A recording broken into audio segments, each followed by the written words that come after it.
일부 후쿠시마 오염수 방류 계획을 둘러싼 갈등이 계속되는 가운데 국제원자력기구 IAEA 사무총장이 한국을 방문했습니다. 또 양평 고속도로 백지화 선언 후폭풍도 이어지고 있는 상황인데요. 네, 오늘 정치권 소식 두 분과 함께 짚어보도록 하겠습니다. 네. 원영석 국민의힘 미디어 법률단 단장, 설주원 더불어민주당 법률위 부위원장 나오셨습니다. 두 분 어서 오십시오. 안녕하세요. 안녕하십니까? 예.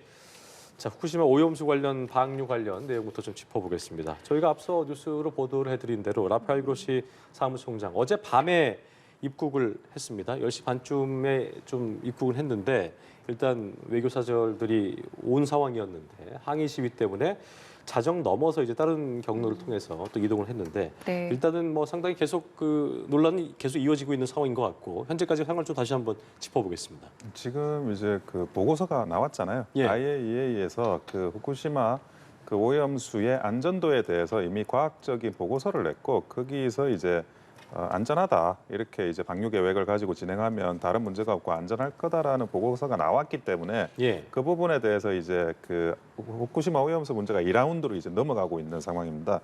그 과정에서 이제 IAEA 사무총장이 일본을 방문했고 3일간 이제 방문하고 다시 또 한국 인접 국가에 또 굉장히 큰 정치적인 문제로 확산이 돼 있지 않습니까? 예. 그래서 이제 여러 가지 설명을 하기 위해서 오신 것 같은데 후쿠시마 오염수 문제로 IAEA 사무총장이 이렇게 입국 과정에 고초를 겪는 나라는 사실은 우리나라밖에 없을 것 같아요. 지금 뭐 시민단체에서 항의 시위하고 규탄 시위하고 그랬는데 그러니까요. IAEA 사무총장이 방류를 하는 건 아니지 않습니까? 예. 방류는 일본이 하고 그런 과학적인 검증을 이제 진행을 하는 건데 그 과학이 우리나라에서 참 고생을 한다. 그 과학적인 부분을 분석하기보다는 이제 그 나의 주장에 동의하지 않을 것 같은 인사면 뭐 국제기구 외교사절이라도 그 공항 앞에서 이렇게 시위를 한다는 게 저희는 실익도 명분도 없는 그런 사안이라고 생각을 하고 있고요. 예. 그 사무총장께서 한국에 있는 예정된 일정을 잘 수행하고 귀국하시길 바랍니다. 어쨌든 국민적인 어떤 불안감, 뭐 공포감 이런 거는 계속 있어 왔던 것이기 때문에 이런 반대라는 거에 대한 예상은 됐었습니다만 일단 지금 원장님 말씀처럼 굉장히 진땀을 빼긴 했습니다. 네, 예.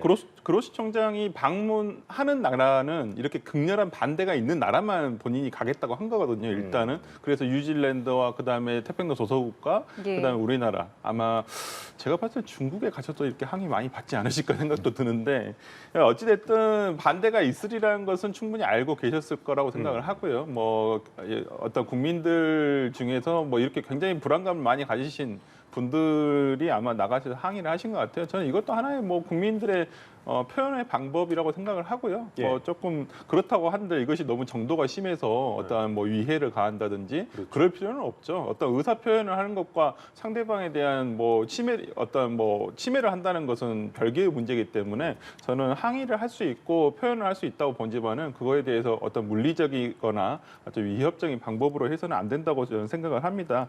일단은 저는 그로시 총장이 와서 네. 어떤 정부 여당과도 대담을 하고 그다음에 특히나 약간 긍정적으로 보는 부분은 민주당과도 만나서 이런 부분 얘기를 해보겠다고 하는 부분들은 참 잘한 것이다, 잘한 결정이다 생각하고 여야가 같이 만나서 해도 좋고 뭐 각자 만나서 서로의 의견들을 충분히 전달을 하고 이 부분에 대해서 그로시 총장이 어떤 뭐 안심시킬 수 있는 부분이 있으면 또 IAEA 차원에서 얘기를 해주시면 뭐 민주당으로서도 뭐 받아들일 수 있는 부분은 받아들이고 또 전달하고 싶은 내용이 있으면 전달 충분히 했으면 좋은 어떤 기회가 됐으면 좋겠습니다. 말씀하신 것처럼 이제 왔기 때문에 어떤 이야기들을 내놓을 것인가 이 부분에 주목을 하게 될 수밖에 없는데 뭐 어느 정도 수준의 이야기들이 좀 나올 수 있을 거라고 보세요?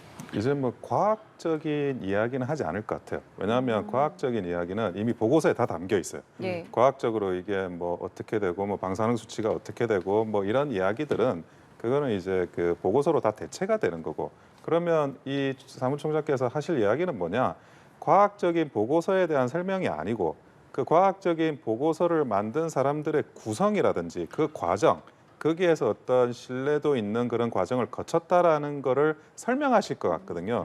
지금 이제 그 선동을 하는 대표적인 것 중에 하나가 일본으로부터 뇌물을 받았다. IAEA가 뭐 이런 이야기도 지금 그 혹자에는 이야기가 돼 있는데 그렇죠. 그런 구조가 아니라는 거. 그리고 이 과정에서 참가한 과학자들이 뭐 단순히 그 일본의 유화적인 그런 사람들만 있는 건 아니고요. 중국이나 아니면 다른 유럽 국가들 그러니까 그 환태평양에 직접 과학을 이해관계를 가지는 나라뿐만 아니라 유럽에 있는 그런 뭐 프랑스 뭐 이런 그 많은 과학자들이 참여를 한 거거든요. 네. 이제 그런 인적 구성들 이런 것들을 설명하시지 않을까 하는 생각이 듭니다. 그러니까 이 보고서의 결과를 설명하는 게 아니라 이 보고서가 만들어 간 그 과정에서 신뢰를 저하하는 요소가 없었다. 이걸 설명하기 위해서 오신 것 같아요. 의심을 줄 수 있는 여지가 없다는 것을 보여주기 위한 그 말씀. 그렇습니다. 예.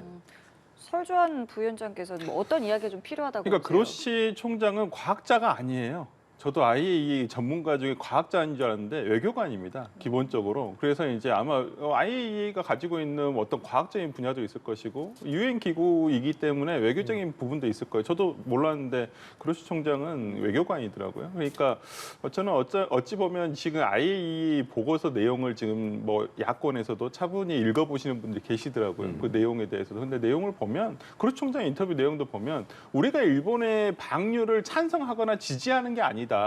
우리는 그렇게 일본 정부가 결정한 부분에 대해서 그럼 국제 표준에 이것이 맞다 안 맞다에 대한 부합한지 아닌지에 대한 것만 우리는 내놨다라는 거예요. 예. 어찌 보면 우리가 이제까지 IAEA 최종 보고서만을 기다리면서 거기서 다른 거 어찌 보면 일본으로서는 이것이 면죄부가 될 수 있는 것이었거든요. 이 보고서 최종 보고서가. 예. 근데 그 안에 있어서 허점도 굉장히 많아요. 저는 엄 변호사님은 과학적인 얘기를 하지 않으실 거라고 하지만 저는 민주당에서는 오히려 이 내용에 대한 과학적인 얘기를 좀 해야 된다고 봅니다. 왜 그러냐면 그로시 총장 인터뷰 내용에서도 보면 IAEA 전문 패널 중에서도 우려를 전달했다는 사람, 우려 의견이 있다는 사람도 있었어요. 그렇다고 하는데 그분들이 다 선동하는 겁니까? 전문가들인데 그건 아니지 않습니까? 그러니까 왜 그러냐면 우리가 왜 이거에 대해서 이렇게 논쟁이 있을까라는 생각을 해보면 우리가 과거에도 이런 일이 없었어요. 정말 인류 역사상 미중의 사건이란 말이에요. 30년 동안 이러한 핵 처리수를 해양에 방류를 해가지고 그 영향이 어떤 있을지 없을지 이제까지 우리가 보지도 못하고 예상할 수도 없는 거예요. 그렇기 때문에 서로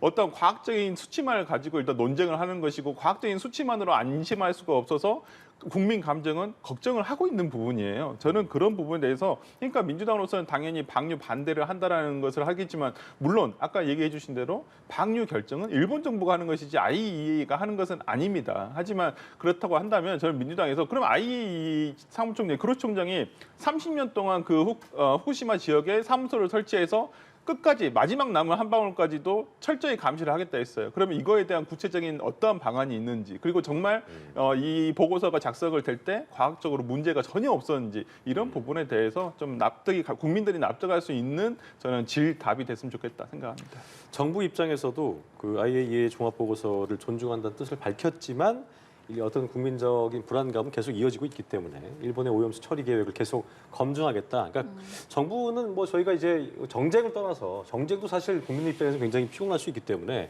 우리가 불안하다. 뭐 검증이 됐다 하더라도 우린 굉장히 불안하기 때문에 이 불안감을 낮추는 역할은 정부가 끊임없이 해야 될 텐데 지금 정도의 어떤 입장에서 국민들이 안심할 수 있을까? 이 부분에 대해서 어떻게 좀 생각하고 계세요? 지금 이제 그 국제적인 문제에서는 이 IAEA 보고서가 나오기 전과 후로 이제 나눠질 것 같아요. IAEA 보고서가 나오기 전에는 과학적으로 안전하냐의 문제고 IAEA 보고서가 나오고 나서는 이 보고서 안전하다는 보고서에 관련된 이해 당사가 국가들이 어떻게 받아들일 거냐 그 문제가 이제 중요한 거거든요. 그게 예를 들어 뭐 그 저번에도 한번 말씀드렸지만 라면에 나트륨이 많지만 사람들이 나트륨 수치 따지지 않고 라면을 잘 먹는 거는 라면 먹고 죽은 사람이 없기 때문이에요. 달걀도 마찬가지죠. 달걀 먹고 콜레스테롤 많다 그래도 콜레스테롤 많다 그래서 달걀 먹고 죽은 사람은 없다고 사람들이 생각을 하는 거잖아요. 마찬가지로 우리는 이렇게 걱정을 하는데 예를 들어 뭐 캐나다든 미국이든 러시아든 이런 도서 국가들까지 해가지고 그분들이 이거는 IAEA의 보고서가 믿을 만하고 우리가 수용을 하자 이런 식으로 국제적인 그런 분위기가 형성이 되면 그 사람들의 분위기를 보고 국민들께서 안심을 하는 거예요. 사실은 방사능이라는 게 눈에 보이지 않지 않습니까? 수치라는 게 눈에 보이지 않아요. 눈에 보이는 걸 가지고 이야기를 하면 그거는 내가 뭐 굉장히 뭐 싫어, 좋아, 걱정돼, 아니 안전해 이런 이야기를 직관적으로 할 수 있지만 지금 이 선동과 괴담의 핵심은 방사능이 눈에 보이지 않기 때문이거든요. 그러니까 그런 부분에서 주위 국가들의 움직임 그리고 이 IAEA의 보고서가 외교적인 차원이 이 실제로 과학적인 결과를 뒷받침하는 더 중요한 어찌 보면 그 국민들한테 들어갈 수 있는 지표가 될 수 있다. 다른 외국의 반응들이. 그래서 이제 그 부분에 대해서 집중을 하다 보면 뭐 틀림없이 조금 안전한 마음을 가지시게 될 것 같습니다. 아까 이제 그 설 변호사가 그 얘기했잖아요. 이제 과학자가 아니다. 그 네. 의료관이에요. 그래서 네. 이제 그렇다면 이제 뭐 여러 방법을 생각해 볼 수 있겠습니다만 검증하는 단계에서도 그러니까 검증을 실제로 했던 연구원 하나 대동해서 같이 뭔가 발표를 해야 될지 뭐 그런 부분들을 그러니까 어떻게 좀 그러니까 뭐가 우리가 필요하다고 생각하세요? 참 야당이라든지 국민들은 네. 저번에 정부에서 어떤 이번 정부 보고서도 나왔습니다만 거기에 만족 다 이게 됐어 이렇게 하실 국민들은 저는 없다고 봐요. 뭔가 좀 찜찜하다라는 생각도 들고 저는 왜 그러냐면 정부가 지난 윤석열 대통령이 3월에 방위를 하시면서 그냥 어찌 보면 너무 쉽게 다 내줘버린 꼴이 돼버렸어요. 그렇다고 한다면 우리가 시찰단이 갔지 않습니까? 당시에 시찰이냐 검증이냐 여기에 대해서도 논의가 있었습니다만은 일본 정부에서 정확하게 시찰이라고 그랬어요. 시찰단. 그리고 검증단이 아니라고 그랬어요. 그리고 이번에 IAEA 보고서도 보면 11명의 전문 패널들이 이걸 보고서를 볼 때 직접 가서 시찰한 게 아니에요. 도쿄 전력에서 제공한 어떤 시료 결과 어떤 결과를 보고 거기에 대한 리뷰를 한 거예요. 그래서 우리가 검토 보고서로 하는 거예요. 이 부분에 대해서. 그러니까 어찌 보면 이게 일본은 그럼 도쿄전력이 제공한 것들 믿어야지 왜 안 믿느냐라고 하는데 도쿄전력이 과거에 이 사고와 관련해 가지고 자신들이 속인 것을 스스로 국민들에게 일본 국민들에게 사과한 것들도 있어요. 예를 들어서 용심이 용해가 됐는데 그것도 5년 동안 숨기다가 이걸 했어요. 그리고 뭐 어저께 KBS의 추정 60분이라는 걸 보니까 거기서도 그런 내용들이 다 나오고 있어요. 과거에 있었던 내용이에요. 그럼 도쿄전력이 과연 이 후쿠시마 오염수 방류와 관련해 가지고 모든 데이터를 투명하고 정직하게 내놓느냐? 이건 좀 믿을 수가 없다는 거죠. 과거에 전력이 있었기 때문에. 그러니까 저는 오히려 진짜 정부에서 일본 정부에 예를 들어서 우리가 무슨 얘기를 한데 일본 정부에서 방류 결정한 걸 막을 수는 없지 않습니까? 저는 민주당도 그거 잘 알 거예요. 그러면 민주당이 지금 얘기를 하고 있는 건 뭐냐? 네. 국민들을 안심시켜줄 수 있는 방법을 찾아보자는 거예요. 그리고 정부가 일본에 그런 걸 좀 요구해 달라 대신 네. 예를 들어서 진짜 검증 시료를 직접 가서 우리가 한번 채취해 보자. 예를 들어 중립적인 서로 중립적인 과학자들이 가서 직접 채취해보고 이거에 대한 우리 독자적인 감시 체계를 하는 것이 그렇게 해서 정말 영향이 없으면 좋은 것이니까 저는 그런 방법에 대해서 얘기를 하는데 너무 정부 여당에서 무조건 민주당이 하는 거에 대해서 괴담 선동이라고만 하는 것은 네. 오히려 이런 걱정을 가지고 있는 국민들을 무시하는 거로밖에는 안 보이기 때문에 네. 좀 정부가 좀 그런 태도는 조금 전향해야 되지 않을까 싶습니다. 실제로 민주당 일부 의원들이 이제 일본을 방문하게 됩니다. 이제 여기에서 집회를 하게 될 것인데 뭐 이러한 어떤 민주당의 지금 어떤 공세 분위기라든가 움직임에 대해서 어떻게 생각하고 계세요? 이미 뭐 민주당 의원들도 스스로 이 이슈가 좀 끝났다고 생각을 하시는 것 같아요. 저번에 이제 민주당 김주영 부의장의 일본 여행 문자도 그렇고 이미 저는 그 단계에서 김영주. 김영주 예. 김영주 부의장의 그런 이제 일본 여행 문자 그 단계에서 이 후쿠시마 오염수 이슈가 어느 정도 이제 끝나가고 있는 게 아닌가 생각을 하는데 이번에 밤샘 투쟁하셨잖아요. 예. 국회 로텐도에서 예, 예. 그때도 이제 뭐 한 200명 처음에 모였었다가 다 상당 부분 빠져나가고 이어폰 끼고 뭐 음악인지 뭘 듣는지 모르지만 듣고 계시고 그리고 이제 뭐 책 읽고 계시고 그래서 김기현 대표가 웰빙 피서냐 이게 지금 밤샘 투쟁이냐 그런 이야기도 하셨지만 스스로 이게 투쟁의 그런 가열찬 그런 분위기도 아니에요. 그러니까 이렇게 분위기가 이미 깔아앉아 있는 상태에서는 다시 한번 이 오염수 문제가 전국에 주도를 하는 오염수 이슈로 들어오기는 쉽지 않고 제가 볼 때는 뭐 최근에 윤석열 대통령에 대한 지지도도 상승하고 있지 않습니까? 그게 이제 더 이상 오염수와 관련한 이슈들이 그 지지율이나 이런 거에 영향을 미치지 못하는 단계까지 오히려 반대 영향까지 가는 상황이 왔다. 그래서 이제 여론은 어느 정도 마무리돼 가고 있다. 저는 그렇게 보고 있습니다. 어떤 의견 갖고 계세요? 일단 뭐 어떤 여론조사를 보면 85%의 국민들이 걱정을 하고 있다는 생각을 하고 있어요. 근데 저는 뭐 이 이슈에 대해서 우리가 뭐 벌써 거의 한 달 돼가는 것 같은데 이게 정쟁의 대상이 될 수는 없어요. 그러니까 뭐 야당이나 여당이나 뭐 서로 어떤 정치적인 공방을 할 수 있다고는 보겠지만은 국민들이 생각하는 건 내가 먹을 거에 대한, 내가 먹을 생선, 내가 먹을 수산물에 대해서 걱정을 한다는 것이거든요. 이것을 정치권이 어떻게 안심시켜줄 수 있을 것인가에 대한 해결책을 내놔야 되는데 예. 해결책은 참 눈에 보이지 않고 내놓는 것도 없다는 거예요. 대신에 여당은 무조건 그냥 믿고 그냥 뭐 말하라라고 하는데 저는 정부 여당도 이건 상당히 잘못됐다고 봐요. 민주당은 당연히 야당이니까 이런 정치적 공세할 수 있다고 봅니다만은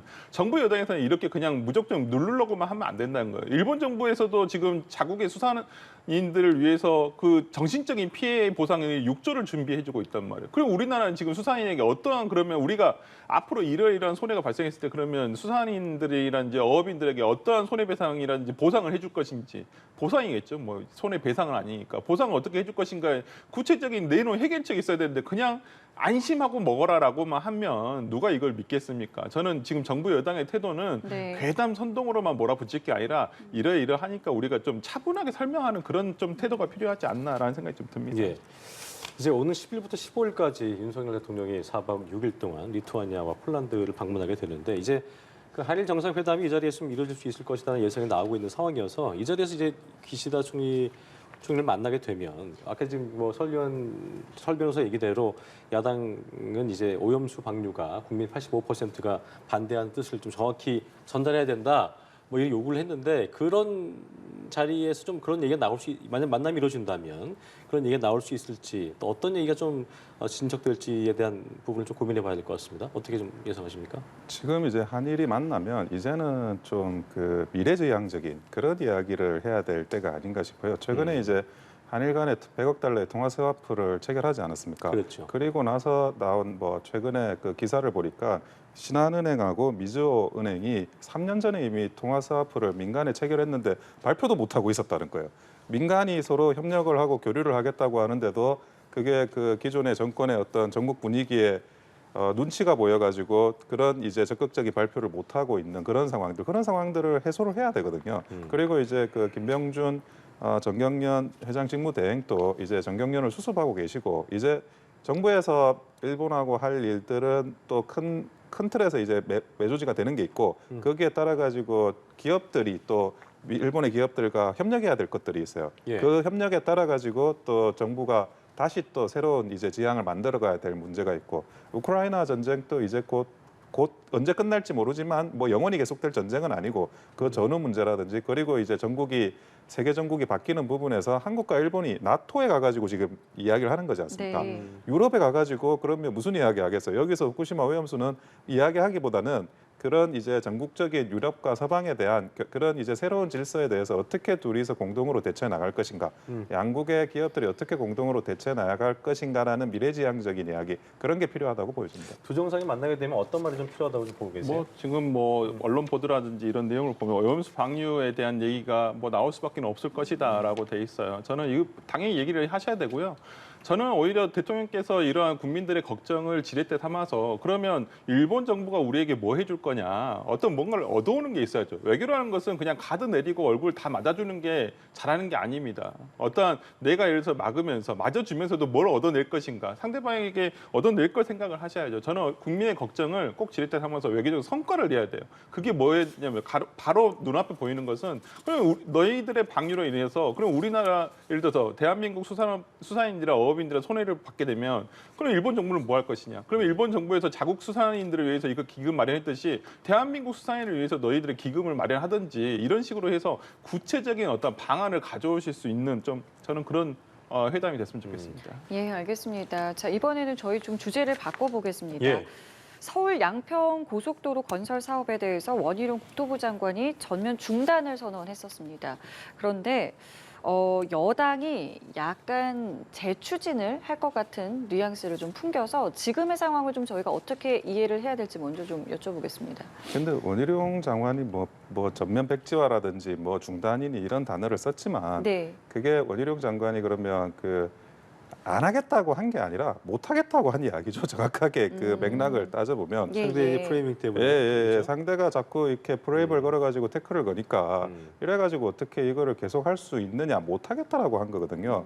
그 대통령에 대해서도 대통령이 처가 일가를 위해서 이거를 노선을 변경했다 그러는데 그런 허위 사실 가지고 계속 이걸 정쟁화시키면 못 하는 거 아니냐 이 이야기를 지금 한 거고 그리고 결국 여건이 개선이 되면 할 수 있다는 거죠. 할 수 있다는 거고 그리고 여기에서의 핵심은 주민들의 의지입니다. 우리가 뭐 가버넌스 정치라고 하는 말도 있는데 뭐 위원회 만들어 가지고 그 주민들이나 이해관계인 참여시켜 가지고 거기서 결정 나온 걸 이제 참조해 가지고 많이 하는데 그게 이제 과거 민주당이나 문재인 정권에서 많이 했던 거예요. 근데 그 당시에는 이제 뭐 책임을 회피하거나 아니면 뭐 자기 사람 심기나 뭐 약간 세금 낭비적인 요소를 합리화시키는 방향으로 많이 운영됐다면 어찌 보면 지금이야말로 그 원희룡 장관이 일종의 가버넌스 정치를 하는 겁니다. 주민들께서 정말 원하신다 그러면 주민들께서 움직여 주신다고 하면 그러면 진행하는 거죠. 그래서 뭐 본인도 이제 과거에 뭐 대모도 좀 하고 운동권 좀 하셔서 그런지 이거를 어떤 실질적인 가버넌스 정치를 형식적으로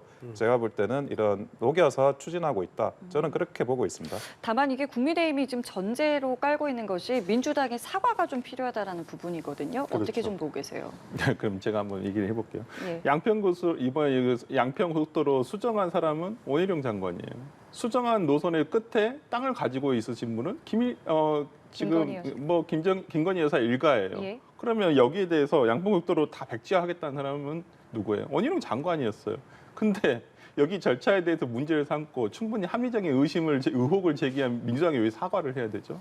그게 저는 정말 정부 여당이 잘못됐다는 거예요. 이렇게 무책임하고 제가 그렇게 비난을 원래 잘 안 하는 편인데 정말 무책임하고 무능한 장관이에요. 원희룡 장관 지금 뭐 저는 어저께 그렇게 과격한 모습을 보이신 걸 이렇게 대통령이 총선 나가는 걸 안 놔주니까 본인이 스스로 나가려고 저러시나라는 생각까지 들 정도로 저건 정상적인 행정부의 정무직 장관의 모습은 아니에요. 과거에 의원을 하다가 장관으로 드러난 케이스는 많았습니다. 그렇지만은 장관이 되면 의원 때와는 다른 모습을 보여주는 거예요. 그래도 절제되고 그래도 정치적 중립성을 지키기 위해서 노력을 한단 말이에요. 그게 저게 예를 들어서 이재명 대표가 뭐 자기랑 한판 붙어주자 이런 얘기를 어떻게 정무직 장관이 합니까? 저는 원희룡 장관의 발언이라든지 어떻게 진짜 보여주는 모습은 굉장히 무책임했다. 그러니까 본인의 독단적인 결정이었더라도 행정각부의 대통령의 명을 받아서 일을 하는 행정각부의 장이 그렇게 할 수 있다는 것도 문제고요. 위법이고. 네. 그다음에 그것을 뭐 본인이 독자적인 것이 아니라고 할지라도 이렇게 15년 동안 국민의 그 지역민의 수건 사업인 국책 사업을 자기 말 한마디로 엎어버린다는 것이 어떤 국민들이 그걸 납득할 수 있겠습니까? 저는 그런 면에서라면 지금 정부 여당에서 뭔가 착각하고 계신 것 같아요. 가짜 뉴스라고 민주당이 얘기를 하고 있다는데 가짜 뉴스가 도대체 뭔지를 얘기를 해주셨으면 좋겠어요.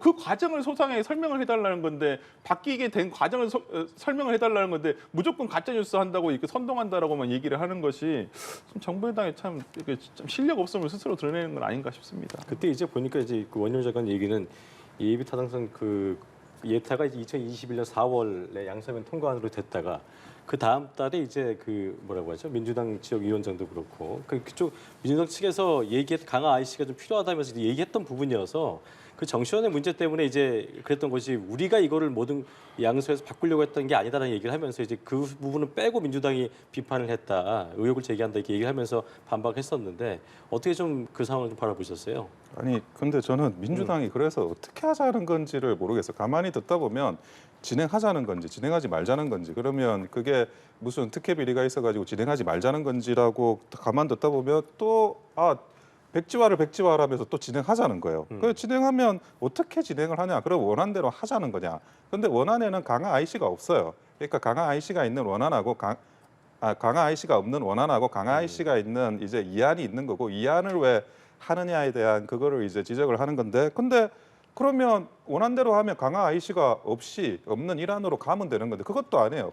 본인들이 그 전에 민주당 양평 군수는 강화 IC가 있어야 된다고 또 주장을 한 거예요. 거기 있는 조직위원장도. 그러면 강화 IC가 있으면서 노선을 만드는 거는 전혀 다른 제3안이 되는 거예요. 1안도 아니고 원안도 아니고 2안도 아니고 3안을 지금 주장하는 건데 이게 무슨 그 동네 골목 끓이는 것도 아니고 무려 그 기간 산업망을 설계하는 건데 제3안을 지금 하라고 이야기하는 거 하시면서 그럼 제3안을 어떻게 그리냐? 아예 나온 적이 없는 제3안을. 그러면 하자는 거냐 말자는 거냐 어떻게 하자는 거냐 아무런 말도 없이 그냥 지금 이걸 뭐 의혹만 가지고 반대를 하면 이게 반대를 위한 반대가 어떻게 아닐 수가 있으며 가짜 뉴스가 어떻게 아닐 수 있냐? 그 대안이 있으면 대안을 이야기하시면 된다.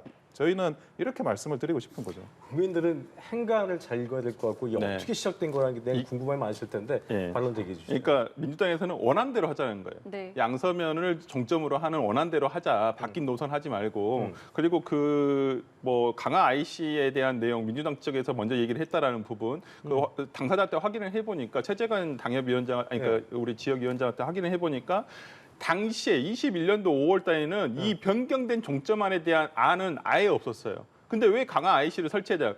강하면이 굉장히 넓습니다. 그래서 그 지나가는 원안대로 지나가는 도로에 IC를 하나 내달라는 거였어요.